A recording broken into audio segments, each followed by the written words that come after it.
தினம்தோறும் விளக்கேற்ற நல்ல எண்ணெய் இதயம் நல்லெண்ணெய்.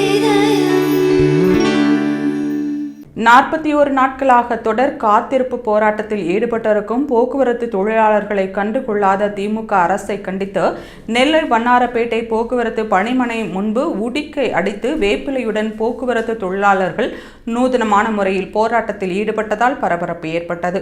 திமுக தேர்தல் அறிக்கையில் தெரிவித்துள்ள பழைய பென்ஷன் திட்டத்தை அமல்படுத்த வேண்டும், ஓய்வு பெற்ற தொழிலாளர்களுக்கான பண பலன்களை முழுமையாக வழங்க வேண்டும், பணியின் போது உயிரிழந்த தொழிலாளர்களின் வாரிசுகளுக்கான கல்வியின் அடிப்படையில் பணி வழங்க வேண்டும் உள்ளிட்ட கோரிக்கைகளை வலியுறுத்தி 41 நாட்களாக போக்குவரத்து தொழிலாளர்கள் போராட்டத்தில் ஈடுபட்டு வருகின்றனர்.